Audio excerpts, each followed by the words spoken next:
Alright, hello, welcome. This is going to be the behind the scenes video for Retribution as requested by YouTube subscriber. Where are you? Copper Studios. So here you go, Copper. Uh, it took me a while to get all this stuff moved over from my old laptop to my current one. Just because there's like, I've got hundreds of project files and maybe only a handful of them actually end up getting fleshed out into actual projects, and then of the projects, only a handful of those get turned into songs, and of those songs, there's very few that actually make it onto my SoundCloud, and from there, there's like maybe 6 or 7 that make it to Spotify.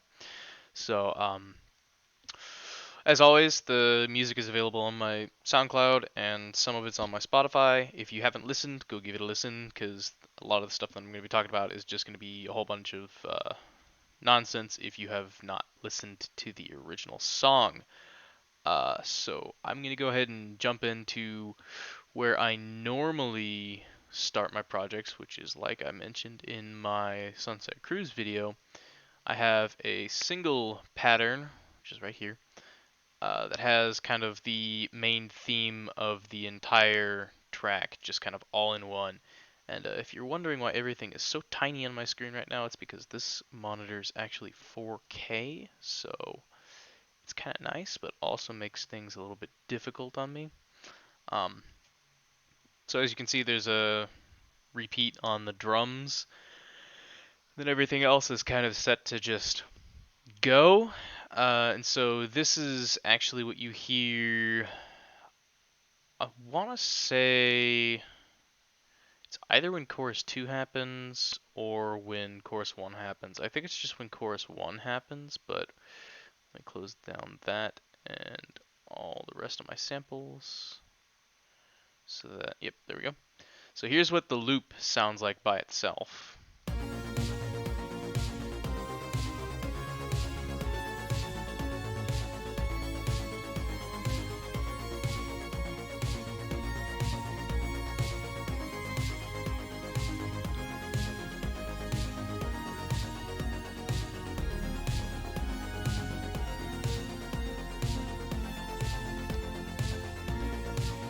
And then from there, that loop just kind of repeats. And so I started it off, I believe, with I was using Tal, which is a plugin that I'm sure all of you are very familiar with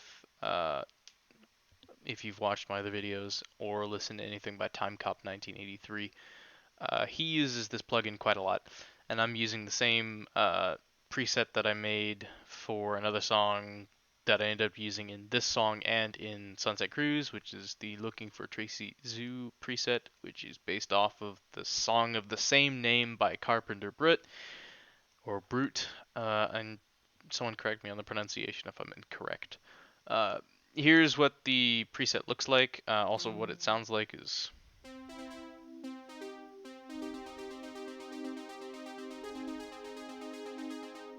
So it's just a simple saw wave getting manipulated over time. This, where's my ADSR? There it is. The ADSR moved over here. This is a newer version of TAL, so things have moved around a little bit. So if you want to copy these values, they are there on the screen for you. Both of the chorus turned on, LFO slightly up, PWM, excuse me, PWM turned off, I think. Yeah, all the way. It says it right there. Look at that. And then the rest of the stuff I didn't really change all that much. Yeah. So, but that's the chords that play right here.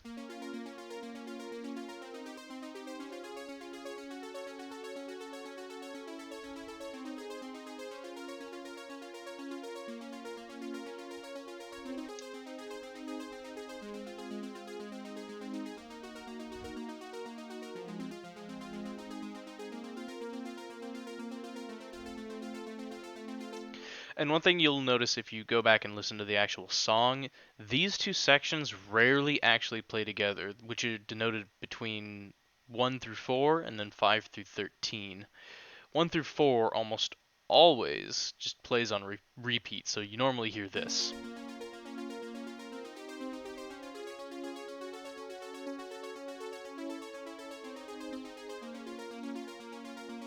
which you'll realize is a little bit gets it just drives you crazy after a while. But then I have this as kind of the response, which is what happens later on in the song. You'll actually see it occurring here in chorus 1. Ooh, I do apologize for the yawning. It is only 9 o'clock here, but my sleep schedule has been just adjusted towards the earlier hours of the days. So you'll see in this part of the song right here, I sustain these intro chords as we're building up to the chorus. So the next part that I'm going to talk about is the Serum Plecky bass, which this one I will be right back because I forgot to activate Serum. Alright, sorry about that. Got Serum working again.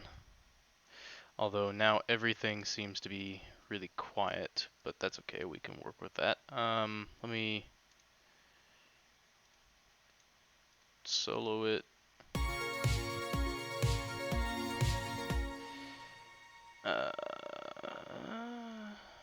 Why is Serum not working? 1 second while I debug this.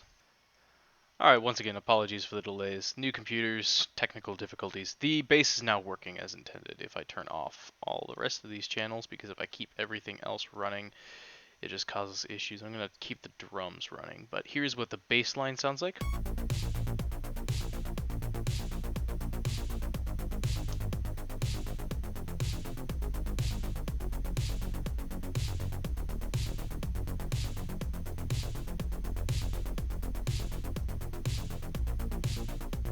And as you can see on the bass, we only have, let me double check that real quick, audio unsorted, just straight over to flex, and we'll pop over to bass. So yeah, they're both being routed to channel 3, which is the bass. So the only thing that's going on is a kickstart, it's just a simple side chain, using, yep.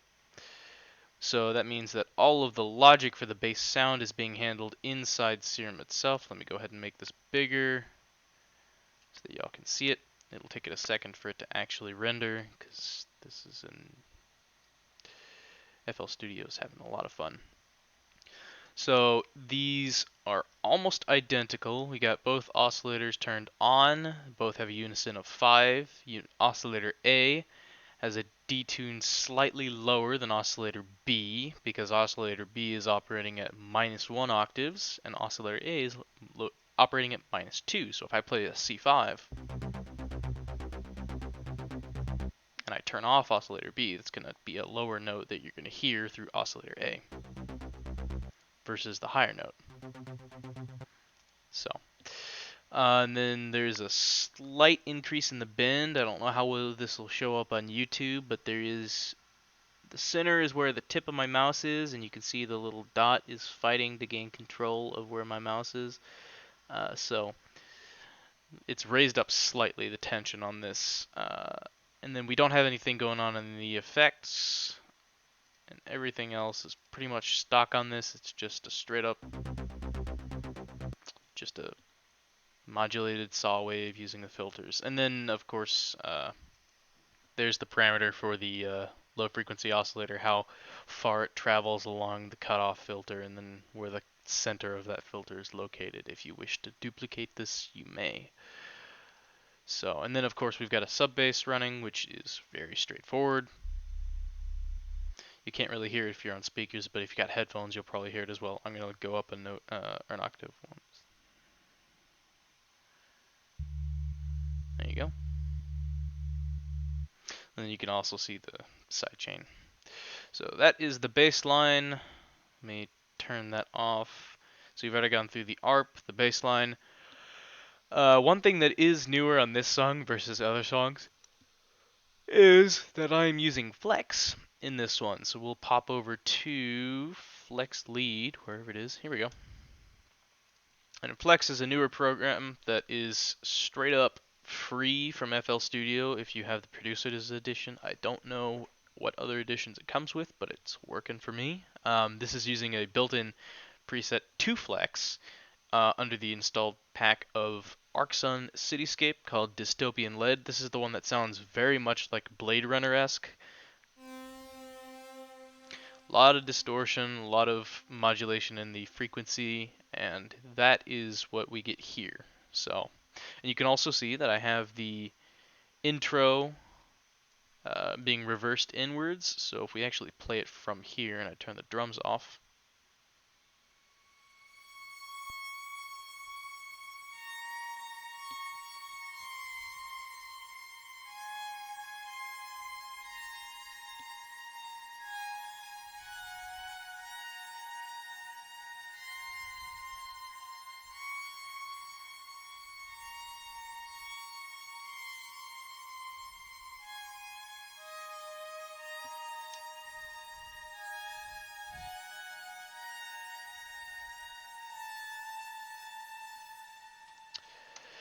so I don't know if I changed too much in this one. I lowered the envelope for the filter and the volume a little bit.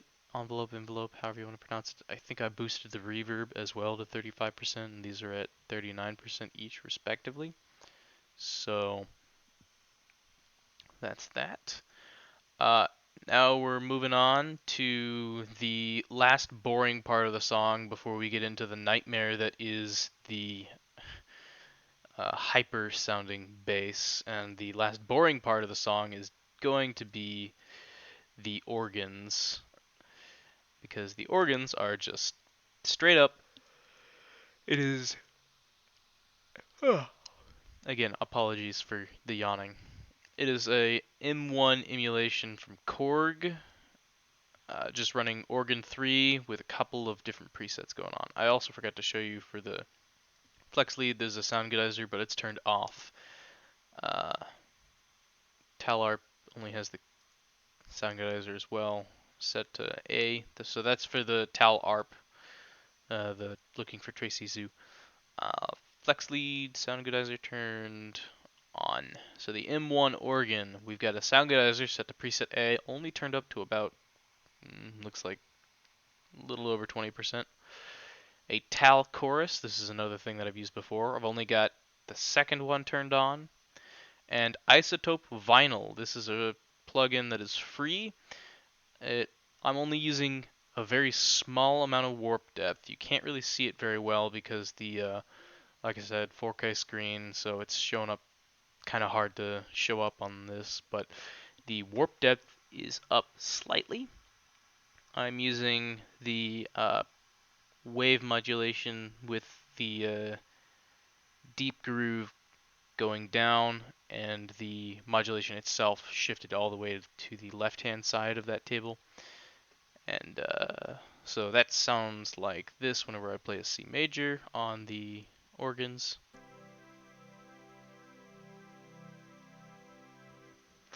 I realize that was kind of quiet, but that's what the organs sound like. The reason they're quiet is because it fades in and out with the rest of the song. If I pop it over here to chorus 1 and play it again. So, and then the organ chords sound like this.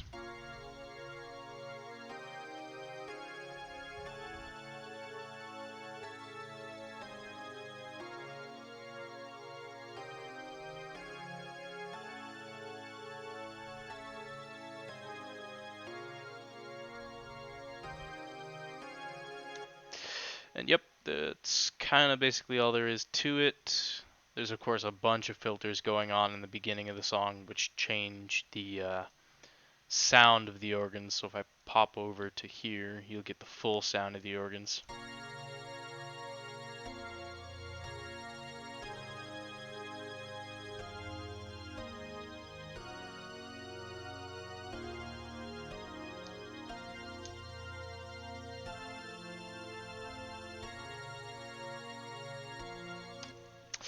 So nothing too magical going on there. Just kind of some spooky Halloween themed chords, even though October is still 2 months away. So, yep. And now on to my existential nightmare, which is the bass line that probably brought uh, most of you here to this video, which is the hyper sounding bass.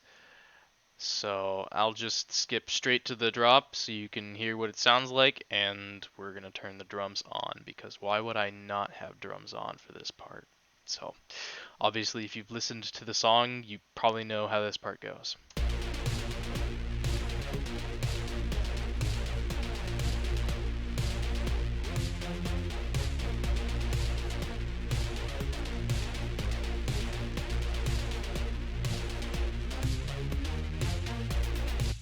And so on and so forth. So this one actually took a while to perfect. So if I pop open Hyper, you'll notice that Hyperbase has its own channel here, and it is a patcher, because patchers are patcher is a lovely I can't talk. Patcher is a lovely program that lets you save an entire process of VSTs, an entire chain, as a single preset, instead of having to save the serum separate from the sound goodizer, separate from the tal chorus, and then have to reload all three of those plugins just to make one sound. Ugh. So, let's start with the serum. And again, everything is tiny, so let me make it big and wait while the computer just craps itself loading. Unfortunately, this is not showing up on my screen, or for your screen, so let me add the window capture. Okay. There we go. Now you can see it, although it's showing up as way too big. There we go. Alright. So here is what the serum looks like. Let me actually... Oh no. Let me make serum a little bit bigger just so that y'all can see it. So on this one, I wanted it to be a heavily distorted and very aggressive pluck sound, but I didn't want it just like hammer you at the beginning every single time it plucks. So you'll see oscillator A, it's got an octave of -1, unison of 5, and a heavy detune, more than 50%. Oscillator B has an octave of -2, and it's just got the unison turned all the way up with a detune of about half. So this is where a lot of that distortion comes in, because we got a lot of frequencies fighting with each other. We got the sub oscillator turned on down to, but it's on a saw square wave type deal. It's not quite a saw. It's not a saw wave. It's not a square wave. It's not a sine wave. So it's kind of a, I guess it's a rounded square is the term.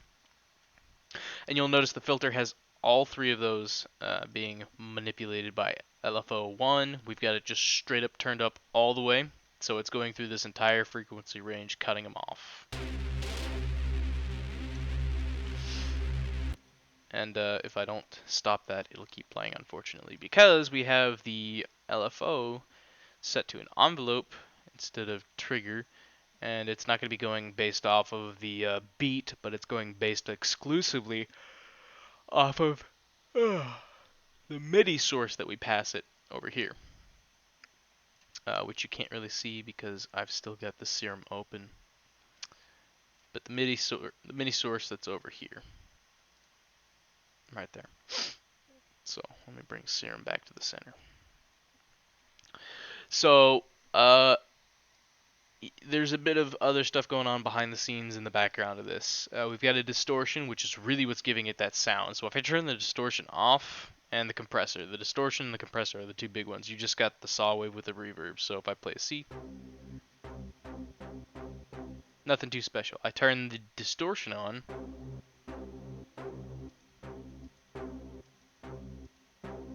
it's very subtle, but once I turn the compressor on, which is doing all the heavy lifting for us, we get that nice gritty, distorted sound. And then of course it's all playing in a low octave. Let me turn that back off so you can see the rest of this. So we've got that. And then obviously, like I said, it's going through a sound goodizer, which is set to preset D at a little over a quarter, into a Tal Chorus LX, which is basically the exact same as the organs, where I've got the second chorus turned on. And I know you can't see any of these windows that are popping up. I'm just using them to show off what I can actually read, or not show off, but explain. So altogether, this one was a pain in the ass to get working properly, just because of how I was trying to fine tune the sound. And so let me actually pop over to the correct channel. There we go. And then you can see that all of these notes are just re-triggering the whole LFO envelope again and again and again. So we get that sound of, if I pull over the pattern,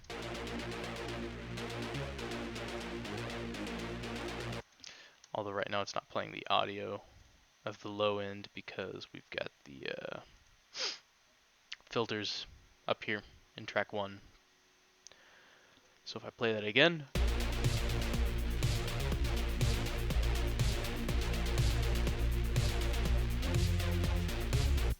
and another thing I should mention, if you actually zoom in really close, you'll see there is a gap between each of these notes, because if there is no gap, it kind of causes issues.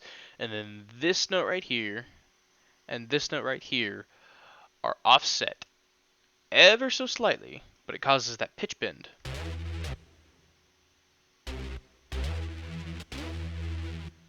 Because you'll hear only one note's being played, right? And that's what I wanted. So this is offset ever so slightly. And that has to do with the Serum's portamento being turned on, and honestly, I can't remember the process. I had to look up a guide how to do that. So yeah, that's the bass line. And then altogether, this whole project sounds like this. Or well, I should probably start here.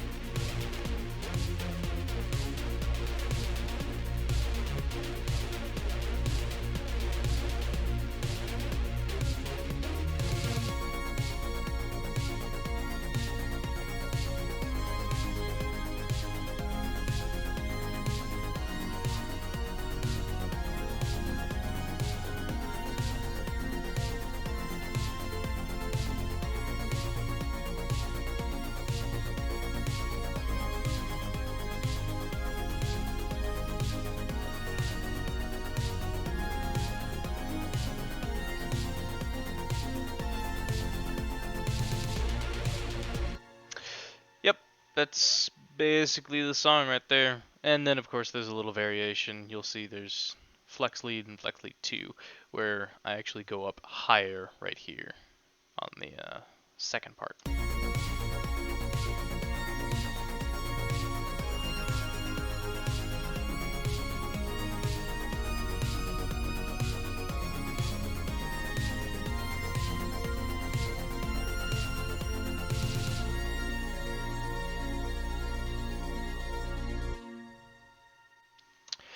So yeah, if you got any like burning questions that you want to ask about this song or any of my songs, really, go ahead and leave them in the comments below, and I will get to them as soon as I can. My days are not too terribly busy, but they do leave me exhausted.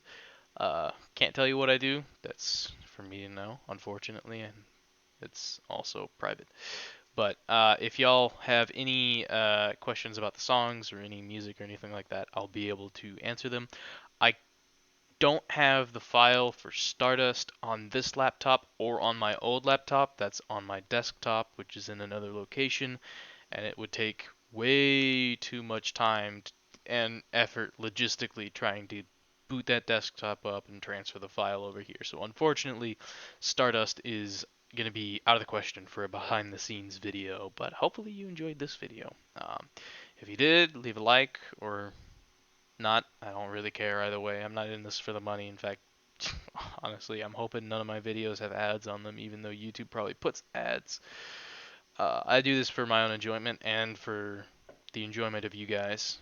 So, yeah, let me know if you got any burning questions.